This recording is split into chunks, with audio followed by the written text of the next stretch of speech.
আজ আমাদের এই উপস্থাপনায় নির্বাচিত গানগুলি বিশেষ কোনো ক্রম, সন বা তারিখের উপর ভিত্তি করে গ্রথিত করা হয়নি। রবীন্দ্রনাথ নানা সময়ে নানা পরিস্থিতির পরিপ্রেক্ষিতে বেশ কিছু গান রচনা করেছিলেন। নির্বাচিত গানগুলি সেই সব গানের পটভূমিকা সহ আজ এই অনুষ্ঠানে পরিবেশন করা হবে।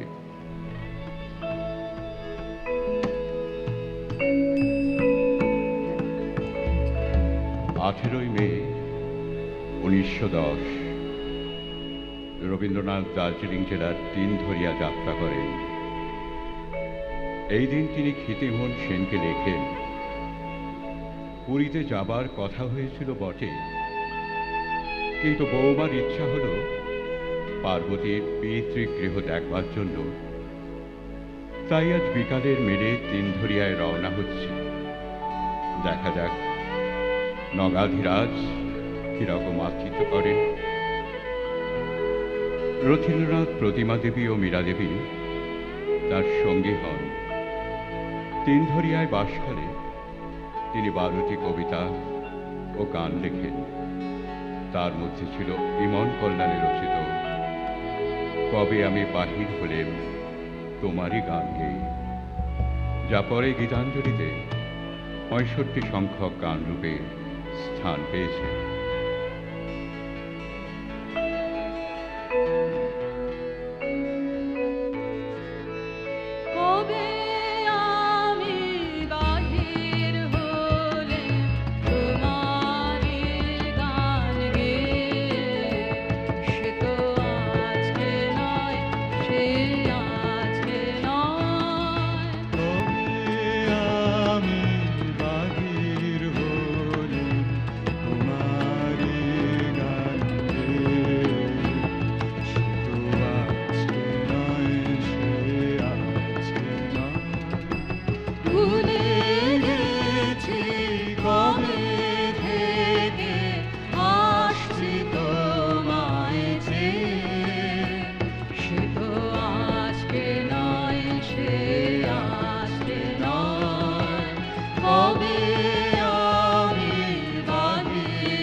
সে তো আজকে নয়, সে আজকে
1909-এর 25শে ডিসেম্বরে লেখা হয় বাউল কীর্তনের এক অপূর্ব মিশ্রণে ওই আসনতলের মাটির পরে। এটি বাংলা গীতাঞ্জলির গানও বটে। এই গানটি রবীন্দ্রনাথের গেয়ে শোনাবার প্রথম বর্ণনা পাওয়া যায় রামানন্দ চট্টোপাধ্যায়ের কন্যা সীতা দেবীর স্মৃতিকথায়। রবীন্দ্রনাথের 50তম জন্মদিনের মূল অনুষ্ঠান সকালে শেষ হয়ে গেছে। কলকাতার অতিথিরা প্রায় সবাই দুপুরের গাড়িতে ফিরে গেছেন। যাঁরা রাত্রিবাস করবেন তাঁরাই রয়ে গেছেন কেবল। সীতা দেবীর কথায় প্রশান্তচন্দ্রের একটি 5-6 বৎসরের ভগিনী হারাইয়া যাওয়ার সংবাদ আসিয়া পৌঁছল। রবীন্দ্রনাথ ব্যস্ত হইয়া তৎক্ষণাৎ স্বয়ং তাহাকে খুঁজিতে বাহির হইয়া গেলেন। বালিকাটি অনতিবিলম্বে নিজেই ফিরে আসিল। সে তাহার দাদা ও দিদির সঙ্গে বেড়াইতে গিয়াছিল। তখনই আবার কবিকে ফিরাইয়া আনিবার জন্য লোক পাঠানো হইল। তিনি সৌভাগ্যক্রমে বেশি দূর যান নাই। সুতরাং কিছু পরে নিচু বাংলায় আবার ফিরে আসিলেন। সন্ধ্যা হইয়া আসিয়াছিল। সকলে বারান্দায় বসিলাম। গান শুনিবার আবেদন জানাইলাম, তাহা মঞ্জুরও হইল। ওই আসনতলের মাটির পরে লুটিয়ে রব গানটি সেই দিন তিনি গাহিয়াছিলেন। ওই আসনতলে,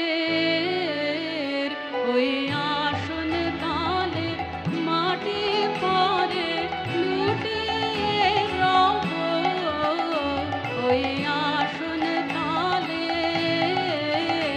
ওই আসনতলে তোমার চরণ ধুলায় ধুলায় ধূসর হব, ওই আসনতলে, ওই আসনতলে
1924 আমন্ত্রণ এলো দক্ষিণ আমেরিকার পেরু রাজ্য থেকে।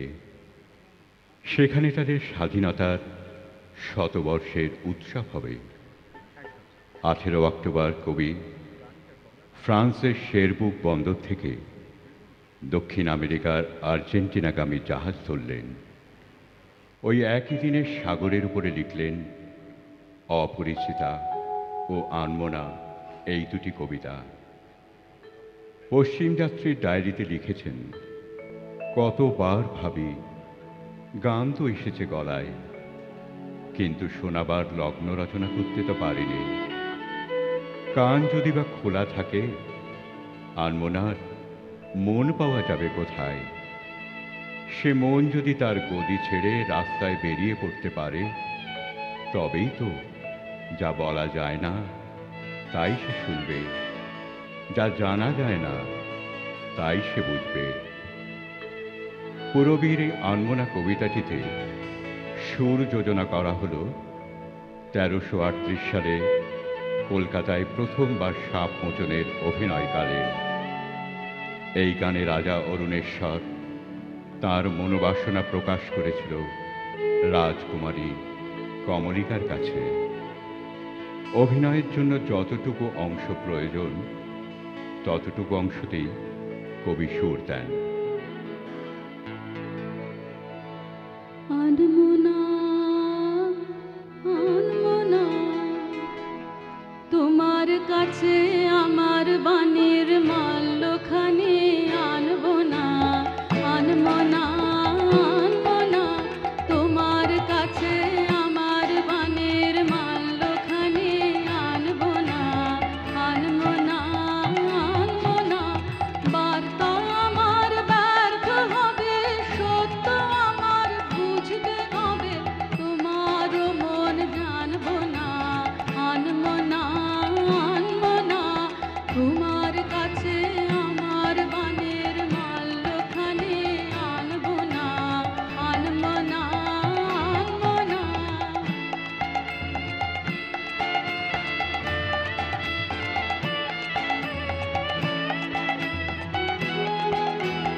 লগ্ন যদি হয় অনুকূল মন মধুর সাজে, নয়ন তোমার মগ্ন যখন ম্লান আলোর মাঝে, দেব তোমায় শান্ত সুরের সান্ত্বনা। আনমনা আনমনা তোমার কাছে আমার বাণীর মাল্যখানি আনবো না। আনমনা আনমনা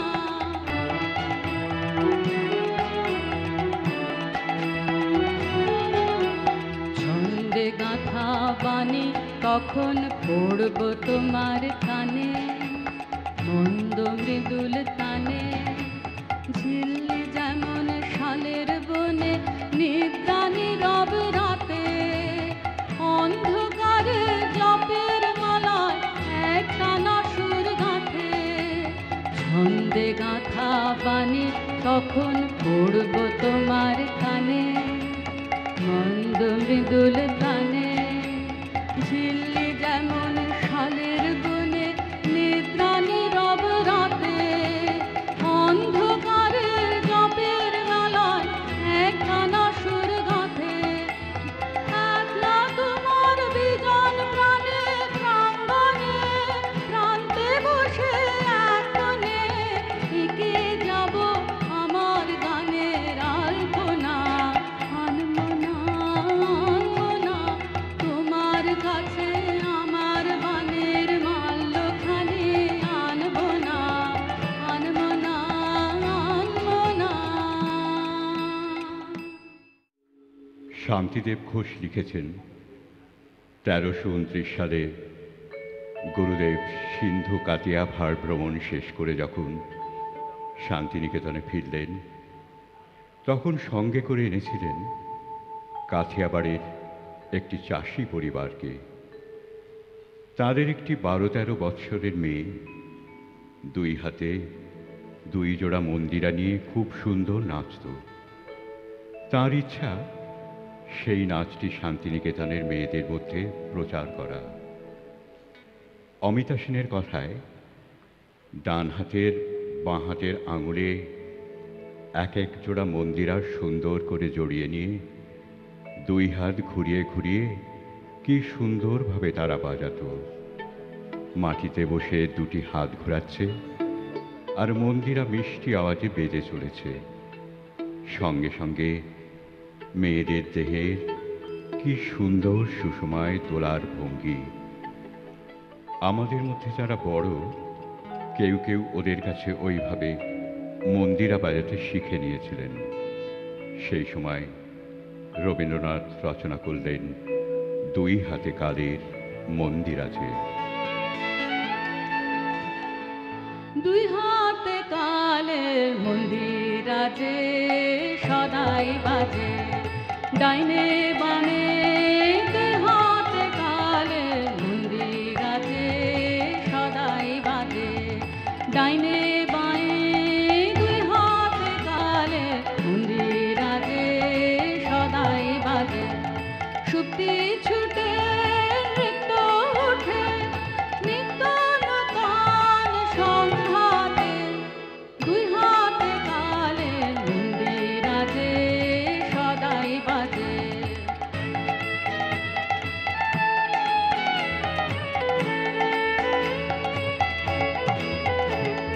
বাজে ফুলে বাজে কাঁটায়, আলো ছায়ার জোয়ার ভাটায়, বাজে ফুলে বাজে কাঁটায়, আলো ছায়ার জোয়ার ভাটায়, প্রাণের মাঝে ওই যে বাজে, প্রাণের মাঝে ওই যে বাজে, দুঃখে সুখে সংঘাতে, নিত্য নূতন সংঘাতে, দুই হাতে কালের মন্দিরাজে সদাই বাজে, ডাইনে বাঁয়ে দুই হাতে কালের মন্দিরাজে সদাই বাজে।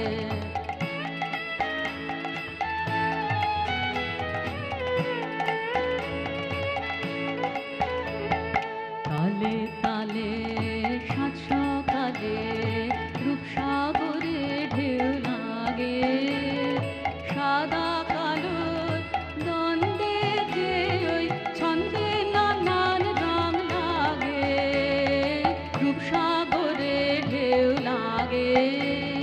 তালে তালে সাত সকালে রূপসাগরে ঢেউ লাগে, সাদা কালো দ্বন্দ্বে যে ওই ছন্দে নানান রং লাগে, রূপসাগরে ঢেউ লাগে।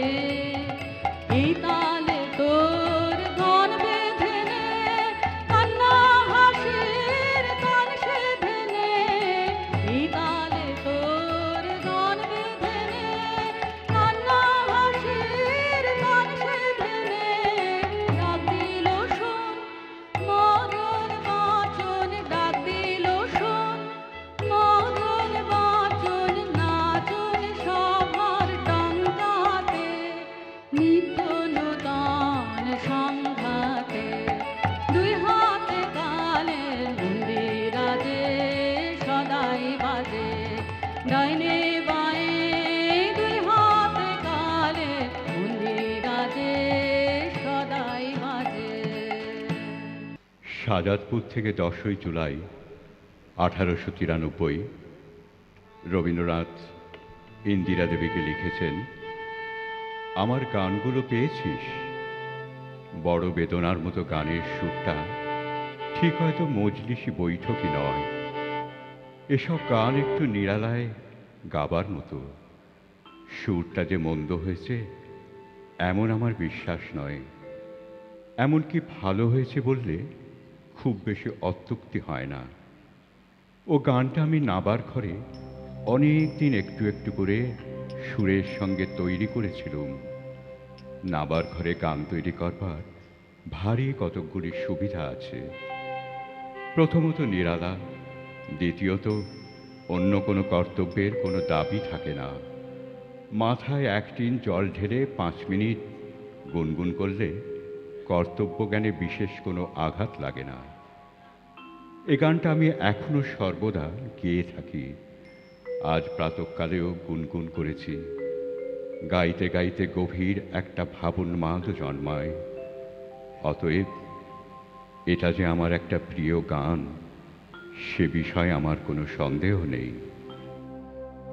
বড় বেদনার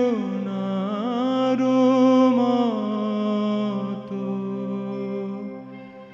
বেজেছ তুমি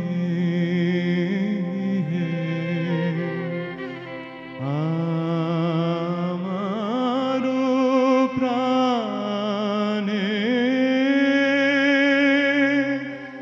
বেদনার মতো মন যে কেমন করে, মন যে কেমন করে, মনে মনে তাহা মনই জানে। বড় বেদনার মতো বেজেছ তুমি হে আমার প্রাণে বেদনার মতো। তোমারে হৃদয়ে করে আছি নিশিদিন ধরে, তোমারে হৃদয়ে করে আছি নিশিদিন ধরে, চেয়ে থাকি আখি ভরে মুখের পানে। বড় বেদনার মতো বেজেছ তুমি হে আমার প্রাণে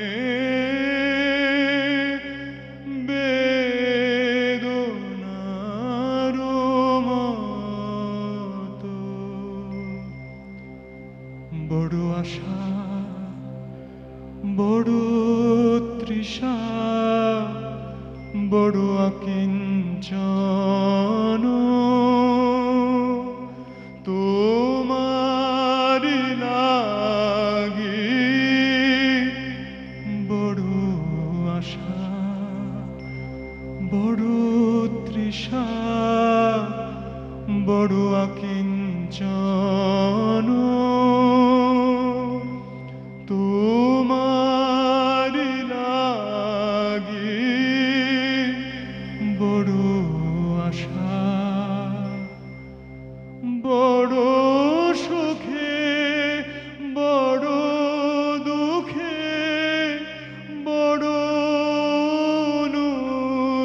অনুরাগে রয়েছি জাগি। এ জন্মের মতো আর হয়ে গেছে যা হবার। এ জন্মের মতো আর হয়ে গেছে যা হবার। ভেসে গেছে মন প্রাণ মরণ টানে। বড়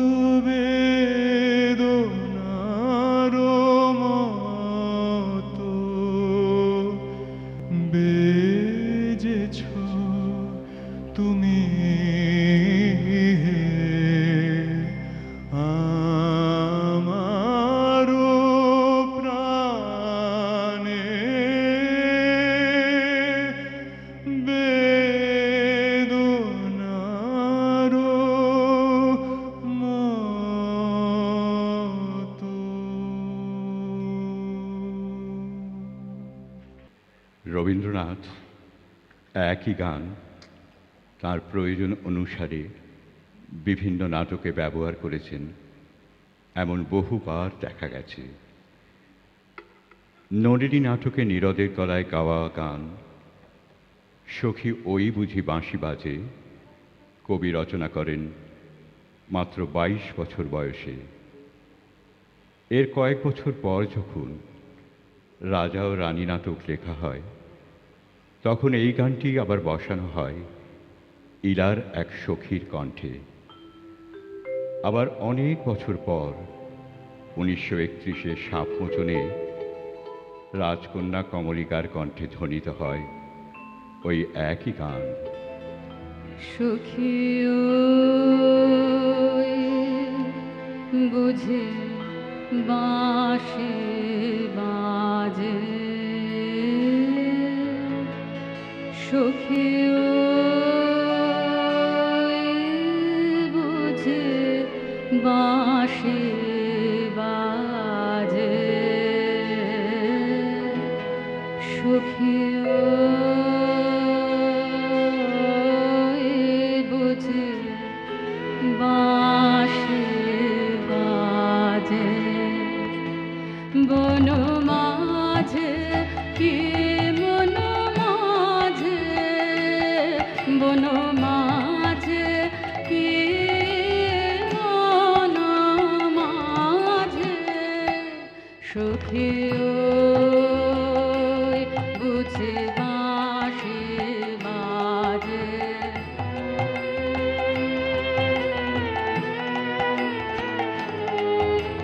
বসন্ত বায় বহিছে কোথায়, কোথায় ফুটেছে ফুল, ওলমা সজনী কি সুখ রজনী, কোনখানে উদিয়াছে, বন মাঝে কি মন মাঝে, বন মাঝে কি মন মাঝে, সখী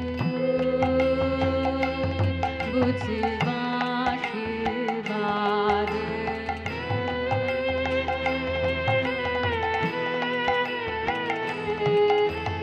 যাব কি যাব না মিছে ভাবনা, যাব কি যাব না মিছে ভাবনা, মিছে মরে লোক লাজে, সখী মিছে মরে লোক লাজে, কে জানে কোথা সে বিরহ হুতাশে, ফিরে অভিসার সাজে, বন মাঝে কি মন মাঝে, বন মাঝে কি মন মাঝে, সখী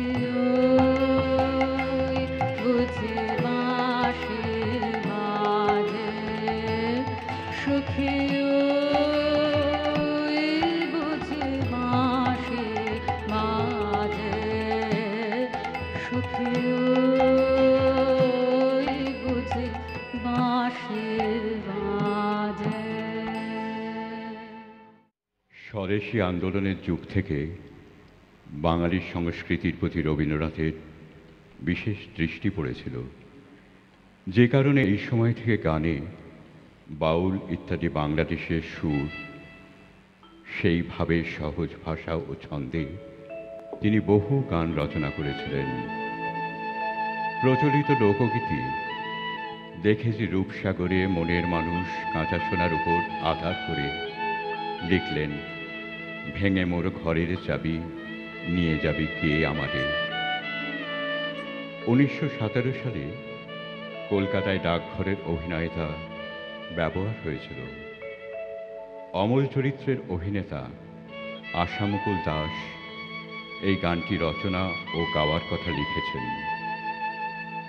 দইওয়ালা আসার কথা কিন্তু তার জন্য প্রতীক্ষার আগেই উইংসের পাশ থেকে গুরুদেব হাত তুলে জানালেন ড্রপ পড়বে। ড্রপ পড়ল। আমাকে ডাকলেন। বারান্দার দিকে গ্রিন রুমে গিয়ে একটা টেবিলের উপর বসলেন। একটা কাগজে গান গেয়ে গেয়ে রচনা করে চললেন, ভেঙে মোর ঘরের চাবি নিয়ে যাবে। সমস্ত গানটা এক নাগাড়েই লেখা হয়ে গেল। আমাকে বললেন, গাইতে পারবি? সুরটা যদিও শুনলাম, তবুও ভরসা পেলাম না। আবার স্টেজে গিয়ে বসলাম। গুরুদেব গানটা গাইলেন, ড্রপ উঠল। ভেঙে মোর ঘরের চাবি নিয়ে যাবে কে আমার? ভেঙে মোর ঘরের চাবি নিয়ে যাবে কে আমার? ও বন্ধু আমার, না পেয়ে তোমার দেখা, একা একা দিন যে আমার কাটে না রে। ভেঙে মোর ঘরের চাবি নিয়ে যাবে কে আমারে? ভেঙে মোর ঘরের চাবি নিয়ে যাবে কে আমারে?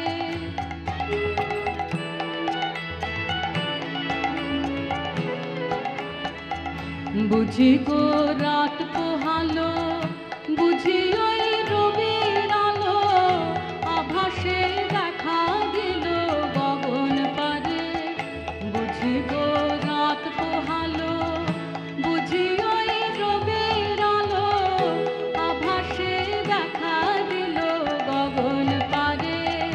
সম্মুখে ওই হেরি পথ, তোমার কি রাত পৌঁছবে না মোর দুয়ারে? ভেঙে মোর ঘরের চাবি নিয়ে যাবে কে আমারে? ভেঙে মোর ঘরের চাবি নিয়ে যাবে কে আমারে?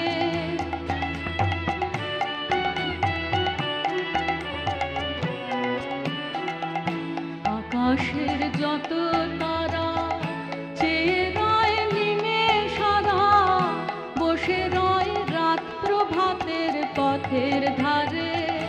আকাশের যত তারা চেয়ে রয় নিমেষারা, বসে রয় রাত প্রভাতের পথের ধারে। তোমারই দেখা পেলে সকল পেলে ডুববে আলোক পারাবারে।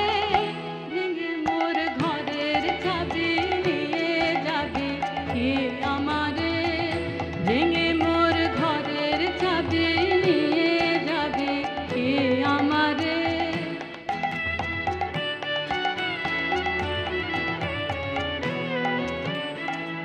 প্রভাতের পথিক সবে এলো কি কলরবে, গেল কি গান গেয়ে ওই সারে সারে। প্রভাতের পথিক সবে এলো কি কলরবে, গেল কি গান গেয়ে ওই সারে সারে। বুঝিবা ফুল ফুটেছে, সুর উঠেছে অরুণ বীণার তারে তারে। ভেঙে মোর ঘরের চাবি নিয়ে যাবে কে আমারে? ভেঙে মোর ঘরের চাবি নিয়ে যাবে কে আমারে? ও বন্ধু আমার, না পেয়ে তোমার দেখা, একা একা দিন যে আমার কাটে না রে।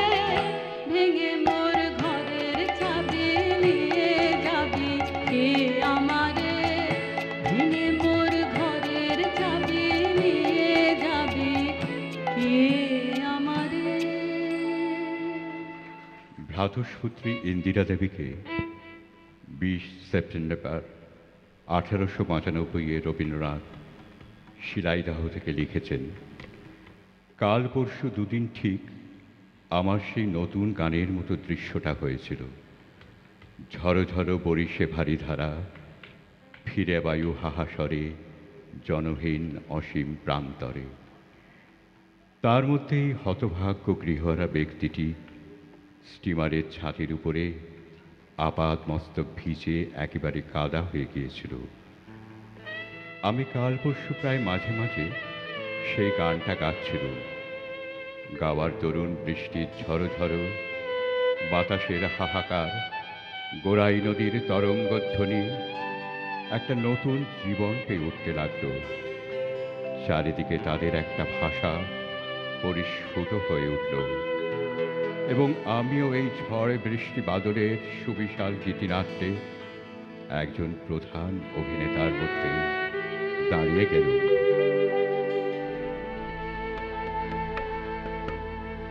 ঝড়ো ঝড়ো বরিশে বারি ধারা, ঝড়ো ঝড়ো বরিশে বারি ধারা, হায় পথবাসী হায় গতিহীন, হায় গৃহহারা,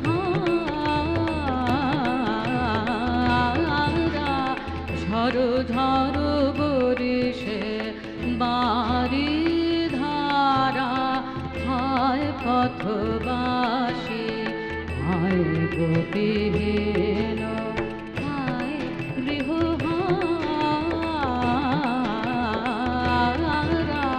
ঝড়ো ঝড়ো বরিশে বারি ধারা, ঝড়ো ঝড়ো বরিশে বারি ধারা।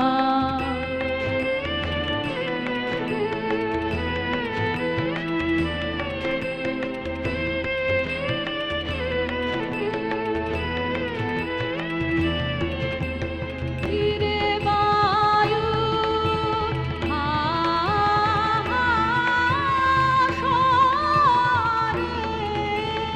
হিরে বায়ু হাসরে,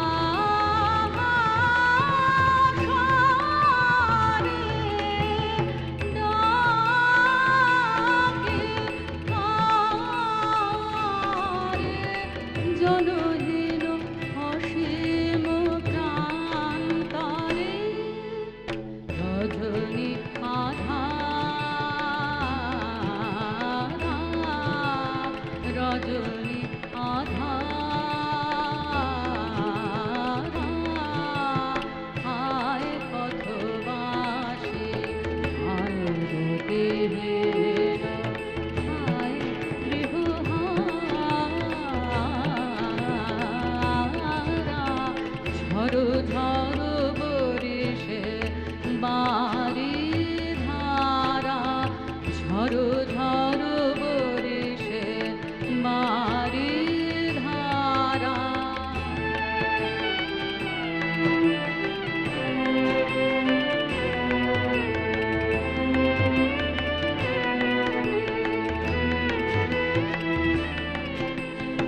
অধীরা যমুনা তরঙ্গ আকুলা, আকুলা রে তিমির দুকুলা রে,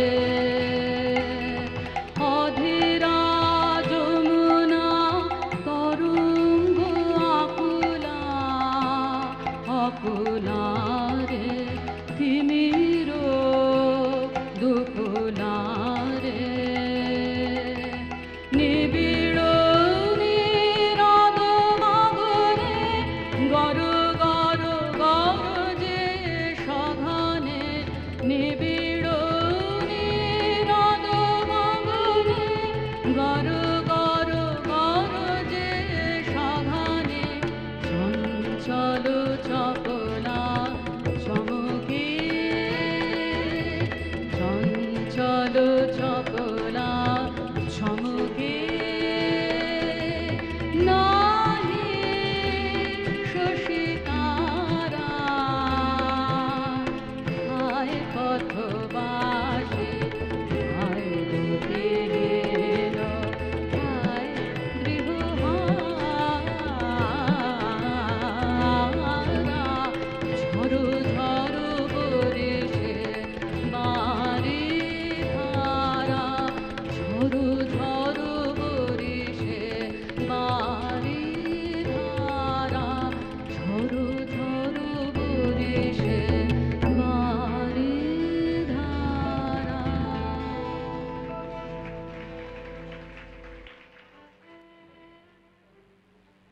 সখী সমিতির উদ্যোগে বেথুন স্কুলের প্রাঙ্গণে 1295-এর 15ই পৌষ মায়ার খেলা গীতনাট্য প্রথম অভিনীত হয়।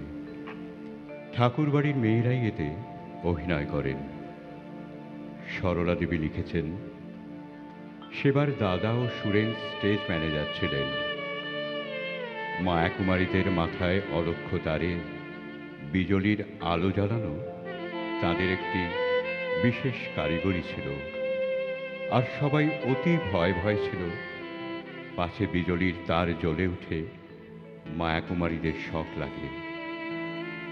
ইন্দিরা দেবী লিখেছেন, সখাদের বেশ ছিল খুব টকটকে রঙের সাজিনের পাঞ্জাবি ও ধুতি, তার সঙ্গে ঈষৎ গোঁফের রেখা।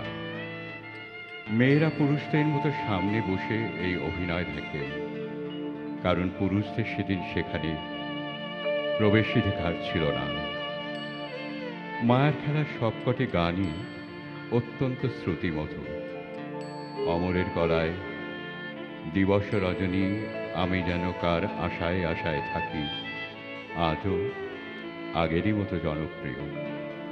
দিবস রজনী আমি যেন কার আশায় আশায় থাকি, দিবস রজনী আমি যেন কার আশায় আশায় থাকি, দিবস রজনী আমি যেন কার আশায় আশায় থাকি, চমকিত মন চকিত শ্রবণ তৃষিত আকুল আঁখি, দিবস রজনী আমি যেন কার আশায় আশায় থাকি।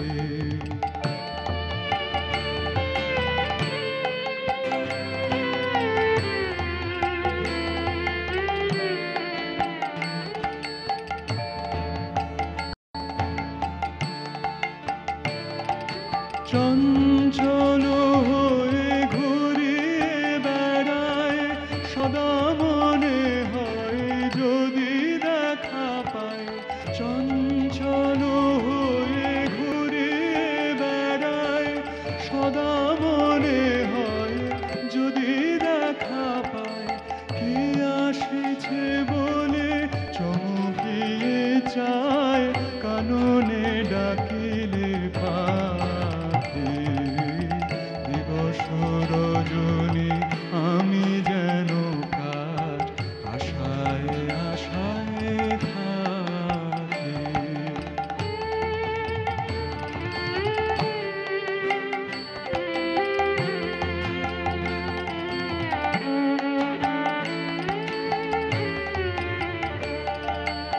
জাগরণে তারে না দেখিতে পাই, থাকি স্বপনের আশে, ঘুমের আড়ালে যদি ধরা দেয় বাঁধিব স্বপন পাশে, জাগরণে তারে না দেখিতে পাই, থাকি স্বপনের আশে, ঘুমের আড়ালে যদি ধরা দেয় বাঁধিব স্বপন পাশে, এত ভালোবাসি এত যারে চাই মনে হয় না তো সে যে কাছে নাই, এত ভালোবাসি এত যারে চাই মনে হয় না তো সে যে কাছে নাই, যেন এ বাসনা ব্যাকুল আবেগে কাহারে আনিবে ডাকি, দিবস রজনী আমি যেন কার আশায় আশায় থাকি,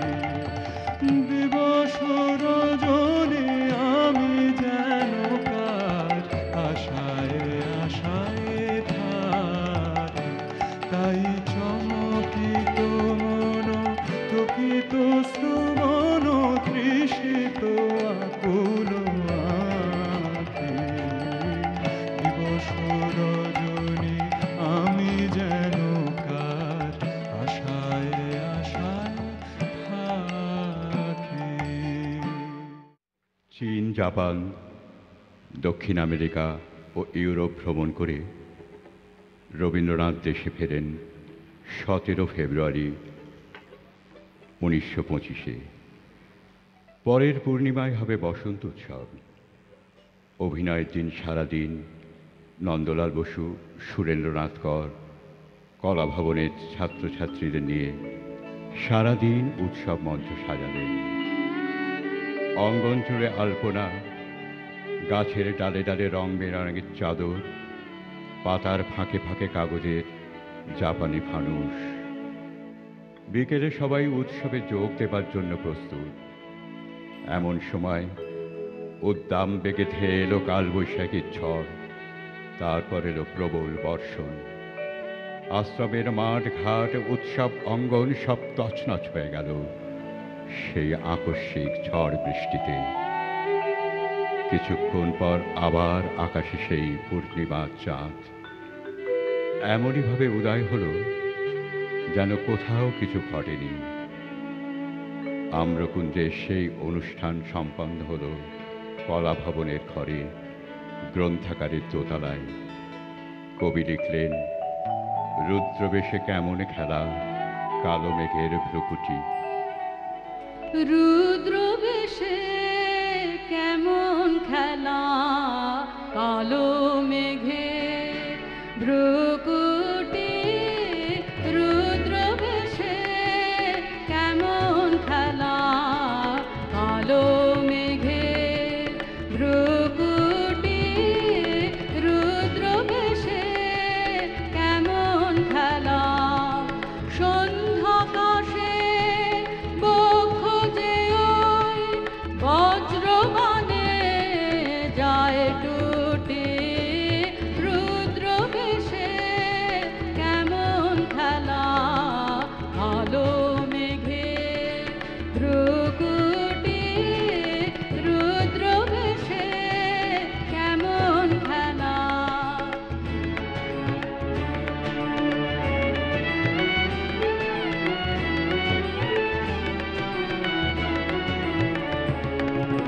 সুন্দর হে তোমায় যে ফুল ছিল সব শাখাছে। সুন্দর হে তোমায় যে ফুল ছিল সব শাখাছে। ঝড়ের বেগে আঘাত লেগে ধুলায় তারা যায় লুটে। রুদ্রবেশে কেমন খেলা কালো মেঘে ভ্রুকুটি। রুদ্রবেশে কেমন খেলা।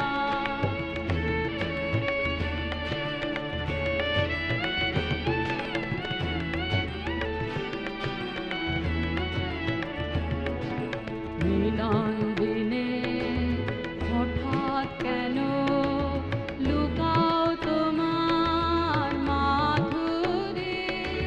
ভীরুকে ভয় দেখাতে চাও, কি দারুণ চাতুরী। মিলন দিনে হঠাৎ কেন লুকাও তোমার মাধুরী। ভীরুকে ভয় দেখাতে চাও, কি দারুণ চাতুরী। যদি তোমার কঠিন ঘায়ে বাঁধন দিতে যাও ভুজায়ে, কঠোর বলে টেনে নিয়ে বক্ষে তোমার দাও ছুটে। রুদ্রবেশে কেমন খেলা কালো মেঘে ভ্রুকুটি।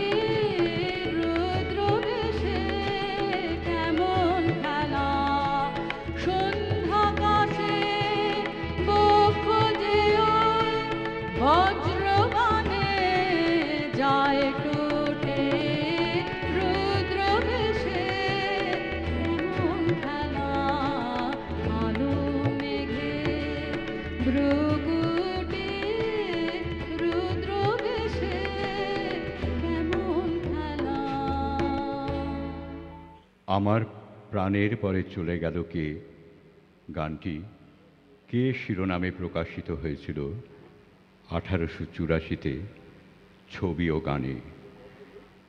রানীচন্দ্রের কাছে রবীন্দ্রনাথ এই গানটি সম্পর্কে বলেন, নতুন বৌঠান মারা গেলেন, কি বেদনা বাজত বুকে। মনে আছে সে সময় আমি গভীর রাত পর্যন্ত ছাদে পায়চারি করেছি, আর আকাশের দিকে তাকিয়ে তাকিয়ে বলেছি, কোথায় তুমি নতুন বৌঠান, একবার এসে দেখা দাও। কতদিন এমন হয়েছে, সারা রাত এভাবে কেটেছে। সেই সময় আমি ওই গানটাই গাইতুম বেশি, আমার বড় প্রিয় গান।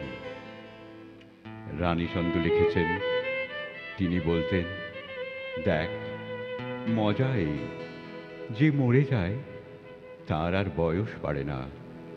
আমার নতুন বৌঠান, তিনি সে ওইটুকু মেয়েই রয়ে গেলেন, আর আমি কত বুড়ো হয়েছি, ঝুঁকে পড়েছি। আমার প্রাণের পরে চলে গেল কে, বসন্তের বাতাসটুকুর মতো সে যে ছুঁয়ে গেল, নুয়ে গেল রে।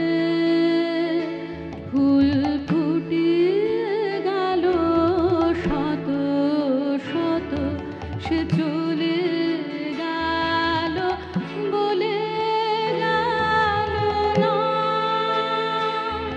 সে কোথায় গেল ফিরে এলো না। সে যেতে যেতে চেয়ে গেল, কে যেন গেয়ে গেল। তাই আপন মনে বসে আছি কুসুম বনেতে। তাই আপন মনে বসে আছি কুসুম বনেতে।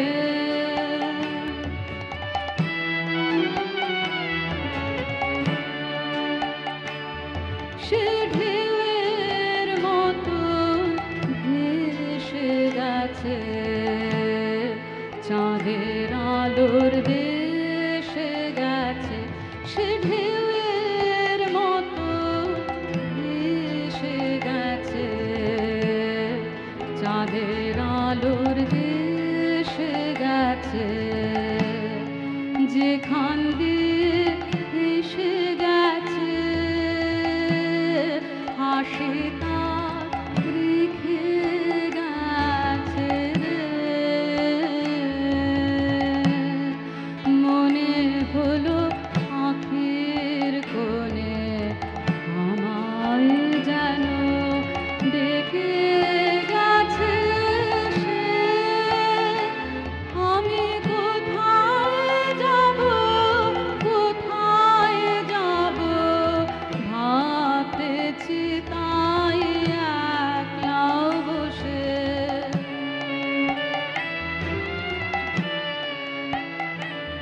সে চাঁদের চোখে বুলিয়ে গেল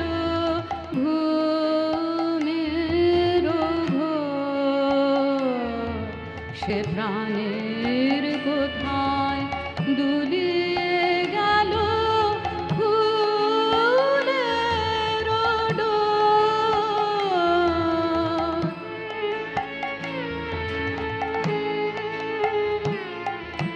কুসুম বনের উপর দিয়ে কি কথা সে বলে গেল, ফুলের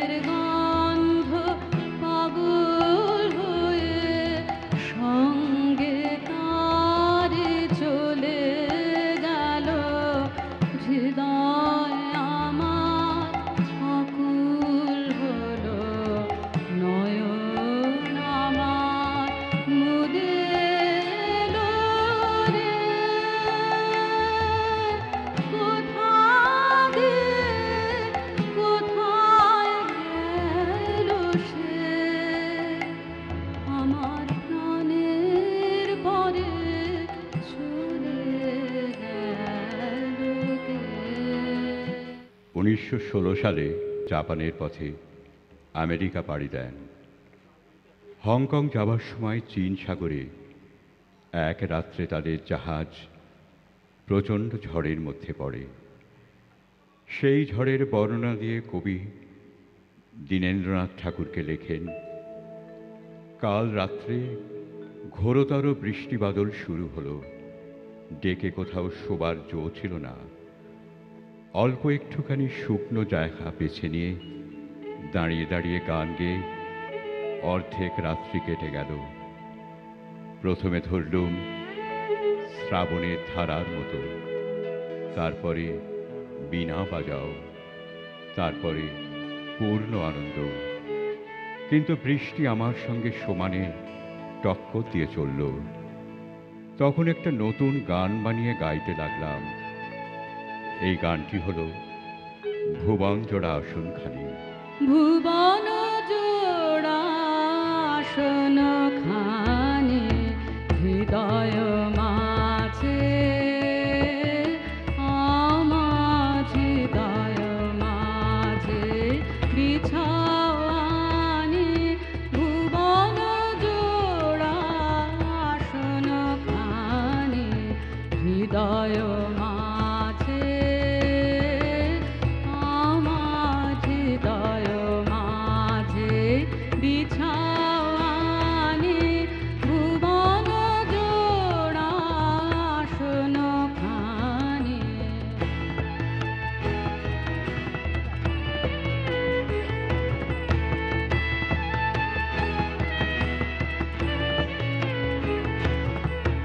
রাতের তারা দিনের রবি, আধার আলোর সকল ছবি।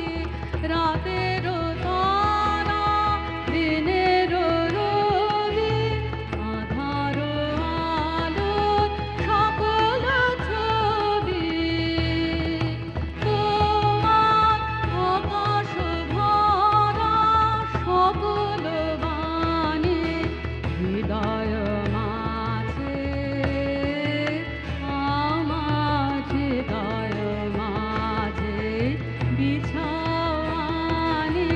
ভুবন জোড়া আসন খানি।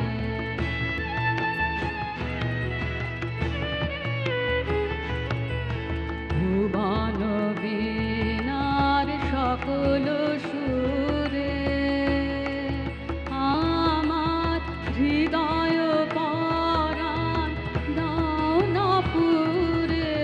ভুবন বীণার সকল সুরে, দুঃখ সুখে সকল হরস, ফুলের পরশ ঝড়ের পরশ। দুঃখ সুখে সকল হরস, ফুলের পরশ ঝড়ের পরশ। তোমার উদার শুভ উদার পানি হৃদয় মাঝে, আমার হৃদয় মাঝে বিজ্ঞানী। ভুবন জোড়া আসন খানি। রবীন্দ্রনাথের অনেক গানই আজ আমাদের চেনা, যেগুলি কবিতা হিসেবে রচিত হবার অনেক বছর পরে সুর যুক্ত হয়েছে। খনিকা কাব্যগ্রন্থের কৃষ্ণকলি কবিতাটি লেখা হয় 18 জুন 1900-তে। 1931 সালের বর্ষামঙ্গল উপলক্ষে এই কবিতাটিতে কবি সুর দিলেন কীর্তন ও নানা রাগিনী মিশিয়ে।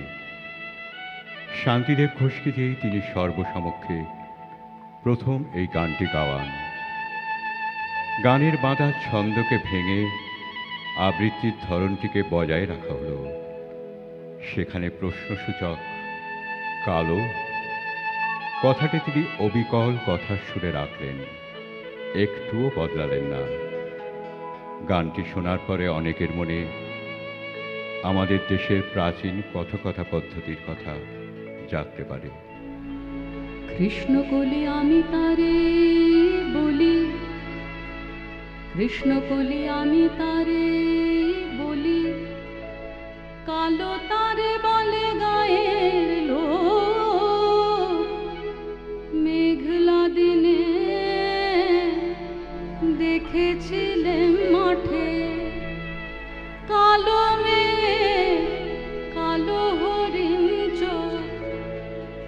ঘোমটা মাথায় ছিল না তার মোটে, মুক্ত বেনি পিঠের পরে লোটে। কালো তা সে যতই কালো হোক, দেখেছি তার কালো হরিণ চোখ।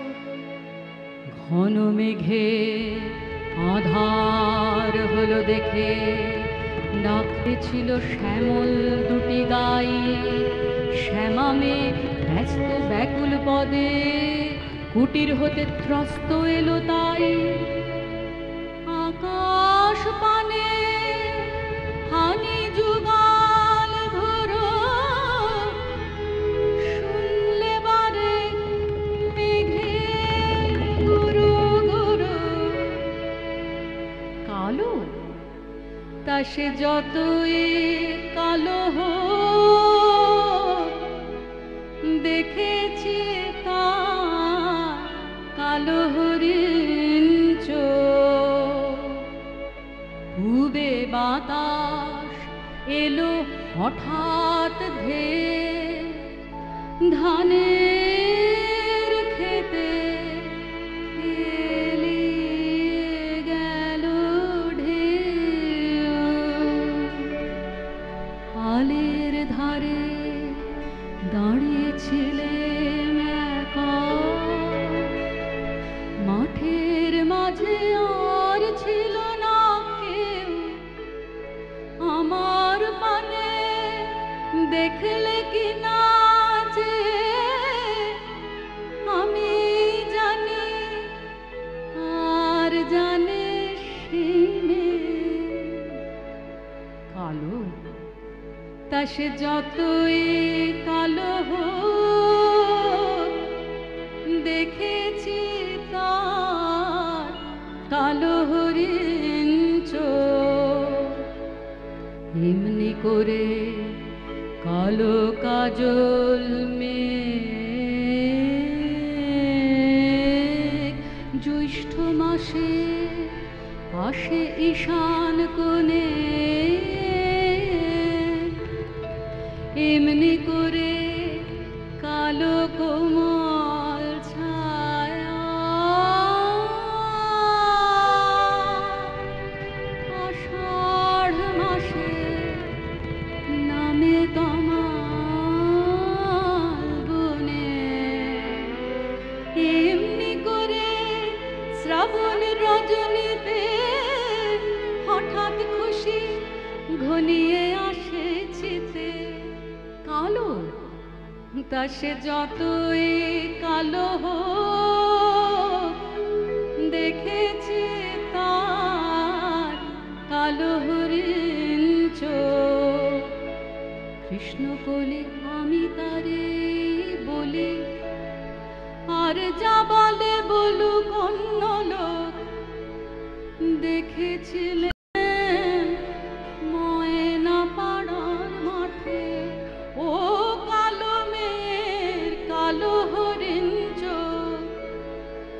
মাথার পরে দেয়নি তুলে বাস, লজ্জা পাবার পায়নি অবকাশ।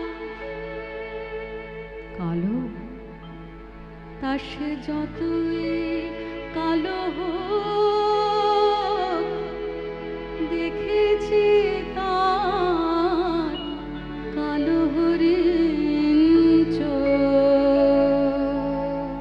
রবীন্দ্রনাথ জীবন স্মৃতিতে লিখেছেন, বহু বাল্যকালে একটা গান শুনিয়াছিলাম, তোমায় বিদেশিনী সাজিয়ে কে দিলে। সেই গানের ওই একটিমাত্র পদ মনের মধ্যে গুঞ্জন করিয়া বেড়ায়। একদিন এই গানের ওই পদটার মোহে আমিও একটা গান লিখিতে বসিয়াছিলাম। স্বরগুঞ্জনের সঙ্গে প্রথম লাইনটা লিখিয়াছিলাম, আমি চিনি গো চিনি তোমারে ও গো বিদেশিনী। সঙ্গে যদি সুরটুকু না থাকে তো তবে এ গানের কি ভাব দাঁড়াইতো বলিতে পারি না।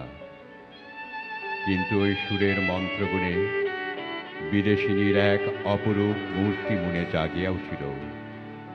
আমার মন বলিতে লাগিল, আমার এই জগতের মধ্যে একটা কোনো বিদেশিনী আনাগোনা করে।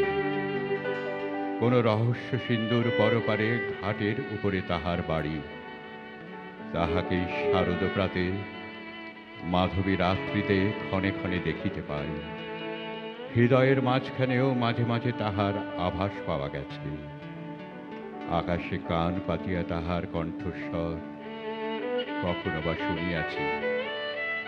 সেই বিশ্ব ব্রহ্মাণ্ডের বিশ্বমোহিনী বিদেশিনী দ্বারে আমার গানের সুর আমাকে আনিয়া উপস্থিত করিল।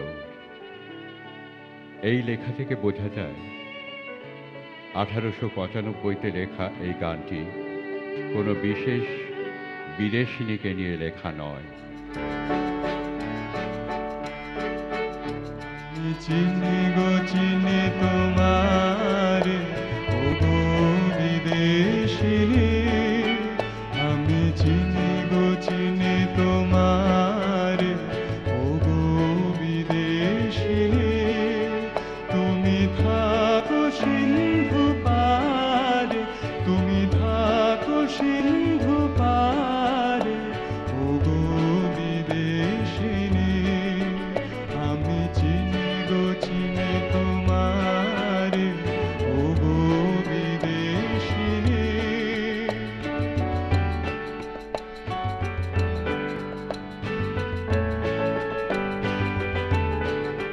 তোমায় দেখেছি শারদ প্রাতে, তোমায় দেখেছি মাধবী রাতে, তোমায় দেখেছি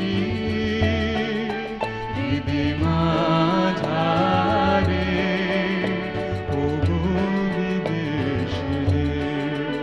আমি চিনি গো চিনি তোমারে ও গো বিদেশিনী।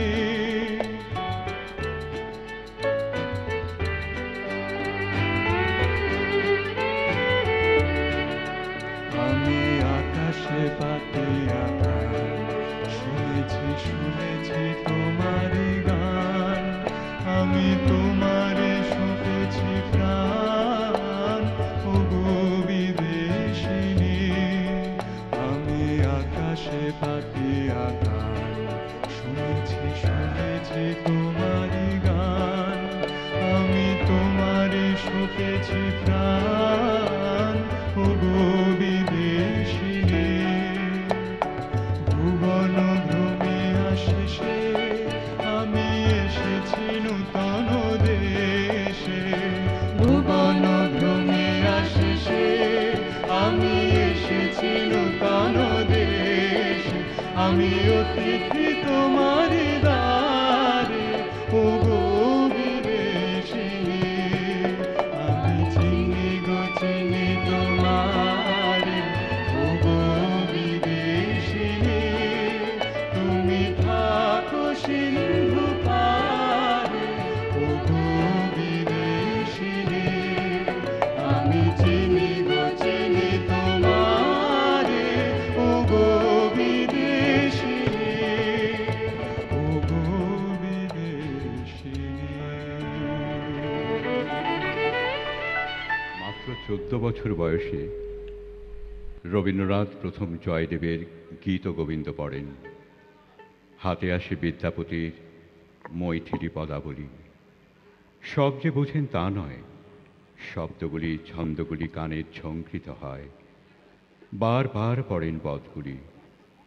শেষে একদিন মেঘলা দুপুরে লিখে ফেললেন সেই কবিতাটি, গহন কুসুম কুঞ্জ মাঝে মৃদুল ও মধুর বংশী বাজে।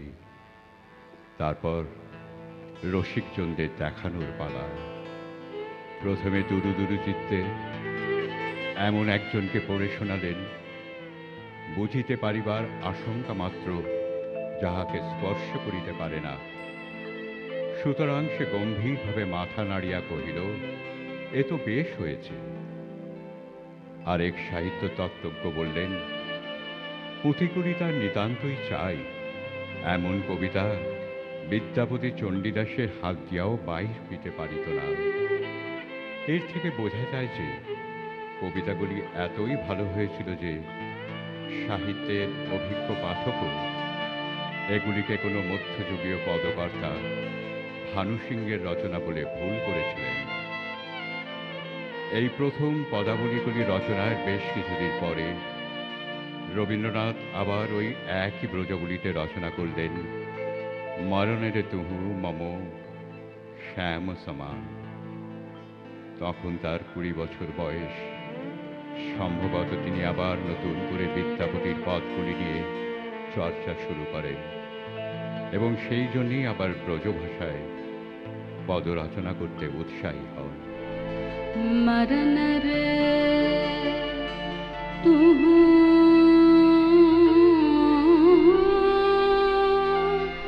ममा श्याम समा मेघ बरण तुझ मेघ जटा जुट रक्त कमल कर रक्त अधर पुट ताप विमोचन करुण कोर तब मृत्यु अमृत कर दान तुहु मम श्याम समान। आकुल राधा रे झयति जर जर झरई नयन दो अनोखन झर झर तुहु मम माधव तुहु मम दोसरा तुहु मम ताप घुचा मरण तु आउरे भुज पाशे तबलह संबोधय आँखि पात मझु देह तुरोधय ओरऊ पर तुझ रोदय रोदय नीद भरब सब देहा तुहु नहीं बिसरवे तुहु नहीं छोड़बे राधा हृदय तू कबहु न तोड़बे हिया हिया राखबे अनुदिन अनुखना अतुलन तोहार लेहा गगन सघन अब तिमिर मगन भव तड़ित चकित यति घोर मेघ रव शाल ताल तरु सभयत भद सब पंथ विजन अति घोर कलि जाव तुझा अभिसारे तुहु मम प्रियतमा कि फल विचारे भय बाधा सब अभय मूरति धरे पंथ देखाव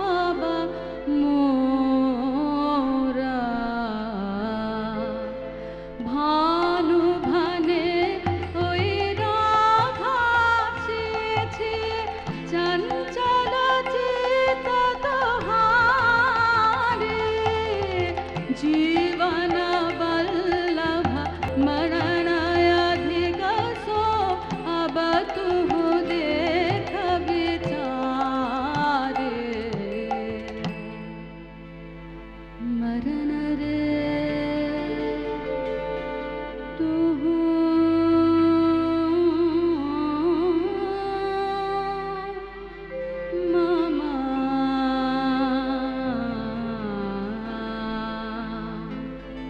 श्याम समा। অমল হোম তার পুরুষোত্তম রবীন্দ্রনাথ বইটিতে লিখছেন, গ্রীষ্মের শান্তিনিকেতনে সারাটা দিন দীনেন্দ্রনাথের বেণুকুঞ্জে আড্ডা জমিয়েছি কালিদাস নাগ আর আমি। বৈকালিক চা পর্ব সবে শেষ হয়েছে, এমন সময় ঘোর কালবৈশাখী মেঘে ছেয়ে গেল আকাশ। দিক দিগন্ত ধুলোয় ঢেকে ছুটে এলো ঝড়। আমরা দেখছি দাঁড়িয়ে বারান্দায়, হঠাৎ দিনদা চেঁচিয়ে উঠলেন, ওই দেখো রবিদা আসছেন। দেখি সেই ঝড়ের মধ্য দিয়ে রবীন্দ্রনাথ ছুটে আসছেন। তাঁর বেশ পাশ জোব্বাটাকে চেপে ধরেছেন বাঁ হাতে, আর ডান হাতে চেপে ধরেছেন চোখের চশমাটা। আর একটু এগিয়ে আসতেই শুনতে পেলাম গলা ছেড়ে তিনি গাইছেন, যেতে যেতে একলা পথে। গানটি লেখা হয় 1914 12ই সেপ্টেম্বর সুরুল থেকে শান্তিনিকেতনে আসার পথে গরুর গাড়িতে। যেতে যেতে একলা পথে নিভেছে মোর বাতি। যেতে যেতে একলা পথে নিভেছে মোর বাতি। ঝড় এসেছে ওরে ওরে, ঝড় এসেছে ওরে মা, ঝড়কে পেলেম সাথে। যেতে যেতে একলা পথে নিভেছে মোর বাতি। যেতে যেতে একলা পথে নিভেছে মোর বাতি।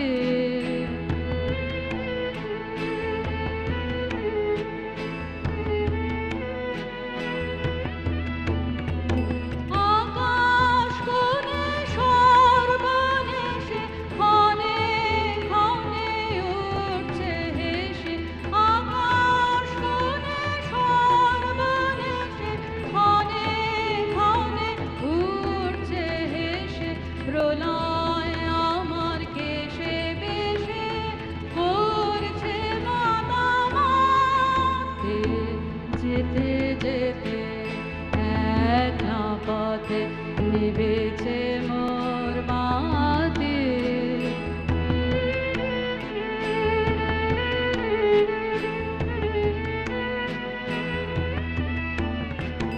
যে পথ দিয়ে যেতেছিলেম ভুলিয়ে দিল তারে। আবার কোথা চলতে হবে গভীর অন্ধকারে। যে পথ দিয়ে যেতেছিলেম ভুলিয়ে দিল তারে। আবার কোথা চলতে হবে গভীর অন্ধকারে। বুঝিবা এই বজ্র রবে নূতন পথের বার্তা পাবে। বুঝিবা এই বজ্র রবে নূতন পথের বার্তা পাবে। ফুলপুরিতে গিয়ে তবে প্রভাত হবে রাতে। যেতে যেতে একলা পথে নিভেছে মোর বাতি।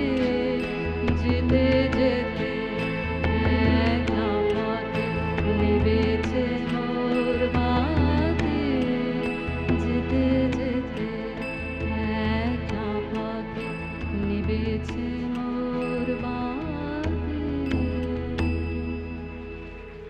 কেহ কারো মন বুঝে না গানটি নলিনী নাটকের নবীনের গান হিসেবে ব্যবহৃত হলেও গানটির প্রথম দেখা পাওয়া যায় 1884-তে রবীন্দ্রনাথের নতুন বইখান কাদম্বরী দেবীর মৃত্যুর অব্যবহিত পরে রচিত পুষ্পাঞ্জলি নামের গদ্য রচনাটিতে।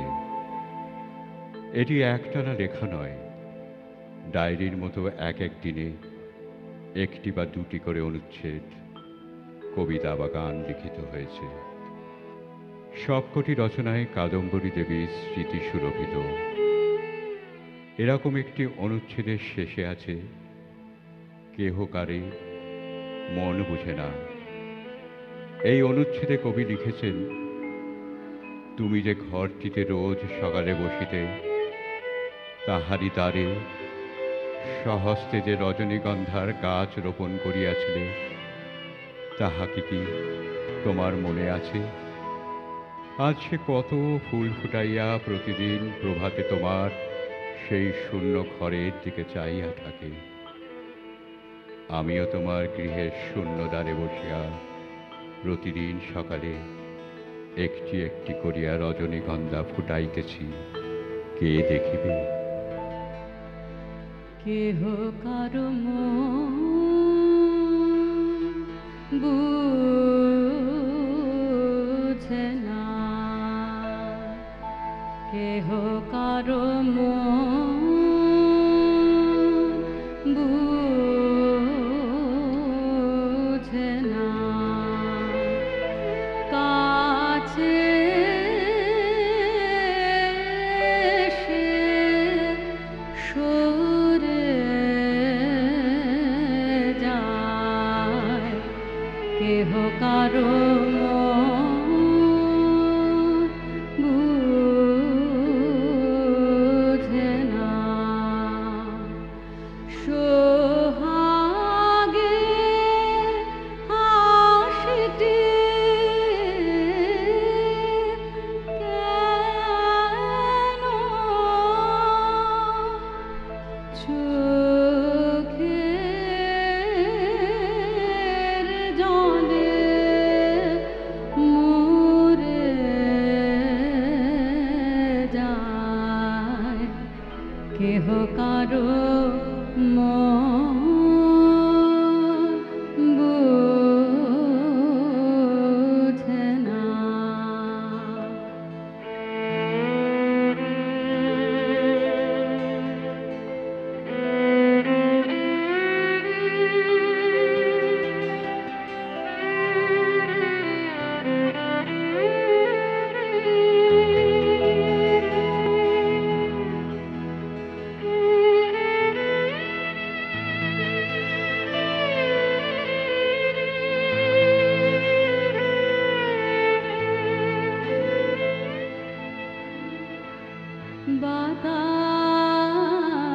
বাতাস যখন কেঁদে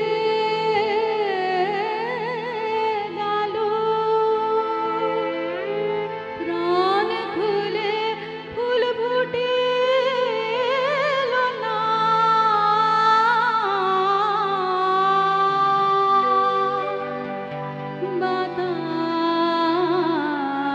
বাতাস যখন কেঁদে গেল, প্রাণ খুলে ফুল ফুটিল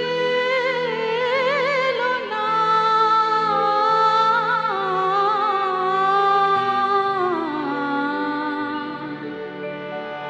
সাঁঝের বেলায় কাকে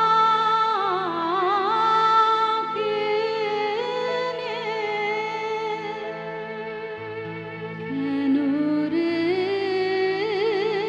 ফুল ঝরে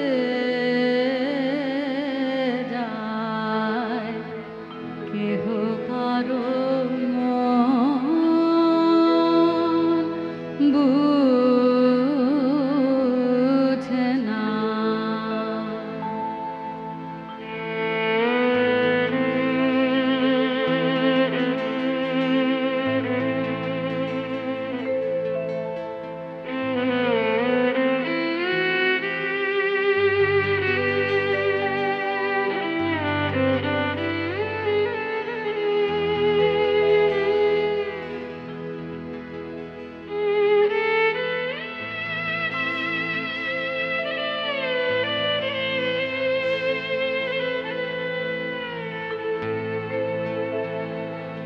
মুখের পানে চেয়ে দেখো,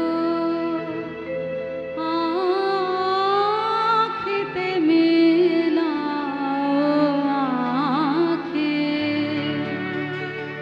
মধুর প্রাণের কথা, প্রাণেতে রেখো না ঢাকি, এ রজনী রহিবে না,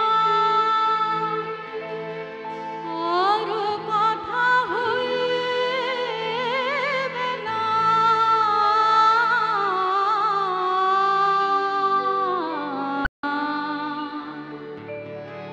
প্রভাতে রহিবে শুধু হৃদয়ের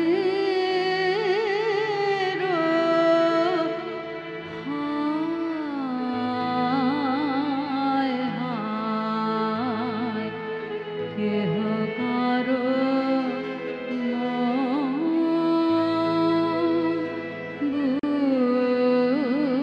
বুঝে না, কাছে এসে সরে যায়, কেহ কারো মন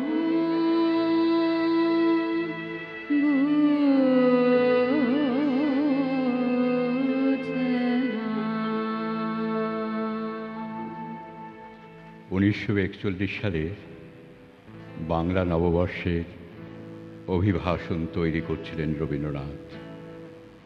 অমিয় চক্রবর্তীকে সেই বিখ্যাত ভাষণ, সভ্যতার সংকটের বিষয়বস্তু মুখে মুখে বর্ণনা করছিলেন কবি। শ্রোতাদের মধ্যে অনেকের সঙ্গে ছিলেন শান্তিদেব ঘোষও। পরের দিন তিনি রবীন্দ্রনাথের কাছে গিয়ে বলেন, নববর্ষের প্রভাতে বৈতারিকের জন্য একটি নতুন গান রচনা করতে কি আপনার কষ্ট হবে? প্রথমে আপত্তি করলেন, কিন্তু আমার আগ্রহ থেকে তা বন্ধ রাখতে পারলেন না। বললেন, সৌম্য আমাকে বলেছে মানবের জয়গান গেয়ে একটা কবিতা লিখতে। সেবারে আমি যন্ত্রের জয়গান গেয়েছি, মানবের জয়গান করিনি। তাই একটা কবিতা রচনা করেছি, সেটাই হবে নববর্ষের গান। কবিতাটি ছিল একটু বড়। পরের দিন সেই কবিতাটি সংক্ষেপ করতে করতে শেষ পর্যন্ত বর্তমানে ওই মহামানব আসে গানটি যে আকারে আছে সেই আকারে তাকে পেলাম।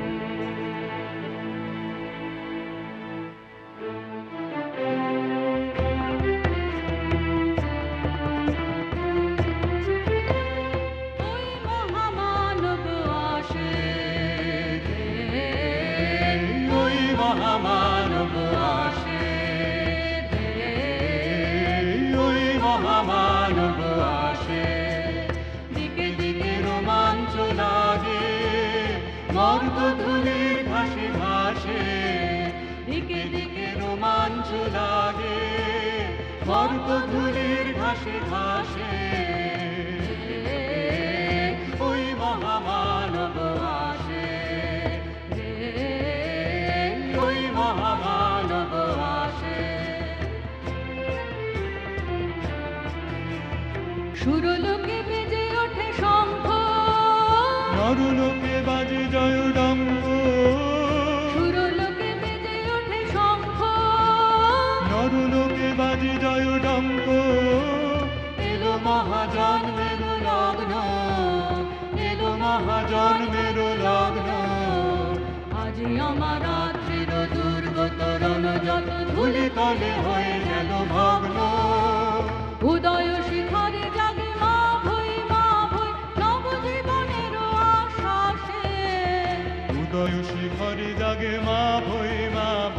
নবজীবনের আশ্বাসে জয় জয় জয় রে মানব উদয় মন্ত্রী উঠিল মহাকাশে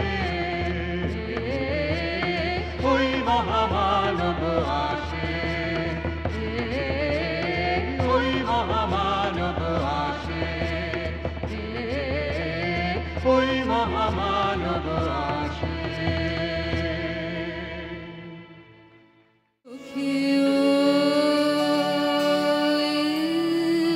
বুঝে বাঁশি বাজে সুখিও বুঝে বাঁশি বাজে বড় বেদনার